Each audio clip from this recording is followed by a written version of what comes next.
This might be the most misunderstood and influential alliance in modern Europe, and yet most people couldn't name the four countries involved.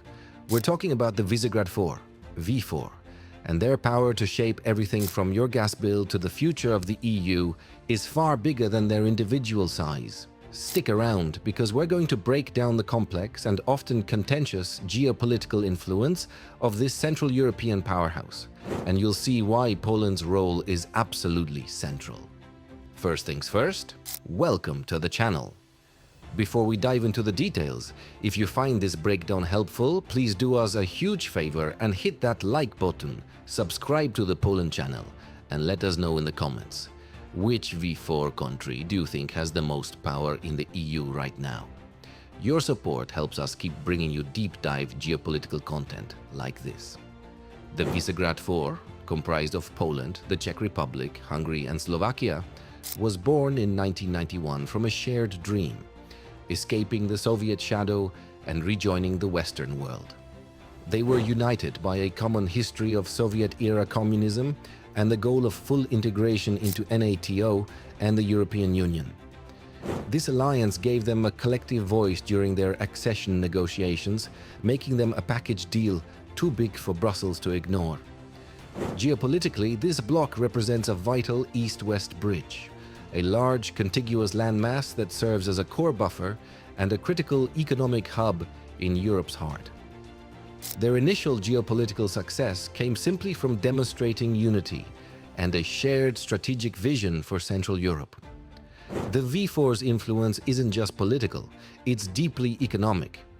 Collectively, this group of four nations would have the fourth largest GDP in the entire European Union. They operate as Europe's industrial and automative heartland, particularly critical for German car manufacturers. Poland, in particular, anchors this economic strength with its large domestic market and robust growth. This economic engine gives the V4 significant leverage in EU policy.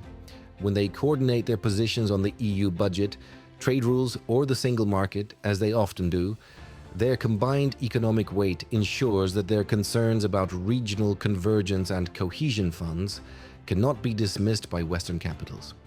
The fact is, the Western European economy needs the factories and workers of the V4 to run smoothly, which gives the alliance real geopolitical bargaining power. The conflict in Ukraine dramatically sharpened the geopolitical relevance of the V4. Due to their shared border with the conflict zone, these nations, especially Poland, became the undisputed logistical, military and humanitarian hub for supporting Kyiv. This shift has elevated the V4's position in NATO and the EU, giving them a primary role in shaping the security agenda. Poland, leveraging its size and historical caution toward Russia, has been instrumental in pushing for tougher sanctions, increased military aid, and a stronger NATO eastern flank. This common security concern is one area where the V4's interests are most aligned, proving that geography can be a powerful driver of geopolitical solidarity, even when other issues divide them. However, the V4's influence has often been perceived as a challenge to the EU's core project. Once inside the Union, the focus shifted from integration to national sovereignty. The V4 countries often function as a powerful, coordinated voice, advocating for a Europe of nation-states, pushing back against what they see as overreach by Brussels, particularly on issues like migration policy and the rule of law. Their combined vote in the European Council is substantial, enough to form a powerful blocking minority on major decisions. This ability to act as a sovereignty-focused counterweight to the Franco-German axis is perhaps their most visible and contentious geopolitical function. Their coordinated refusal to accept mandatory EU migrant quotas during the 2015 crisis is the definitive example of their collective power to veto a major policy and rewrite the EU's internal narrative.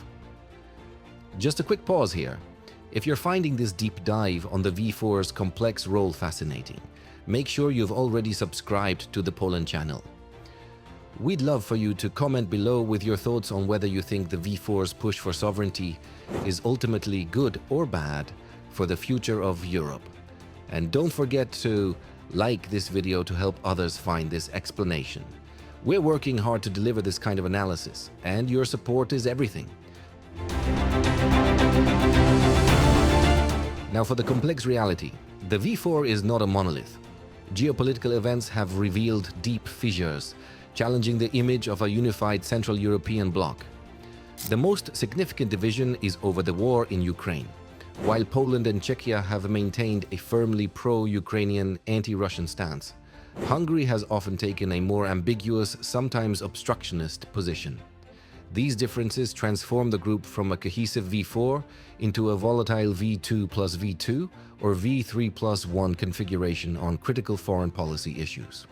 This internal fracture lessens their overall geopolitical influence on the global stage, making individual countries, like Poland on security or Hungary on rule of law issues, more influential in isolation than the collective group is on a consistent basis. So, what does the future hold for these unique alliance? The V4 will likely continue to exist as a practical regional platform for cooperation on infrastructure, energy security like North-South connectors, and cultural exchange, which are common interests regardless of the ruling political party. However, its effectiveness as a unified foreign policy bloc that can decisively influence the European Council will remain conditional on member states overcoming their fundamental differences, particularly on how to handle Russia and the broader question of the EU's direction. Poland, as the largest member, continues to anchor the group, but Warsaw is also increasingly finding alternative formats, like the 3Cs initiative, to pursue its geopolitical goals when the V4 platform proves too divisive. The alliance is now more a tool to be used when interests align rather than a permanent, unbreakable political entity. In conclusion, the geopolitical influence of the Visegrad 4 is a dynamic mix of economic necessity, security geography, and sovereign ambition. They have transitioned from aspiring members to reluctant power brokers, capable of wielding significant economic and political weight on the European stage, even if they often do so through internal dissent. Understanding the V4 is essential for understanding modern European power dynamics, and Poland's position as the largest and most strategically located member means its policies will continue to be the primary engine driving the group's relevance. And that wraps up our deep dive into the V4. We hope this gave you a clearer picture of this crucial Central European alliance. If you learned something new today, please hit the like button. It helps YouTube recommend this video to more viewers. Don't forget to subscribe to the Poland channel for more insights into Central European politics and history. Finally, we're really curious. Do you think the V4 will be more or less united 5 years from now? Let us know your prediction in the comments section below. Thanks for watching.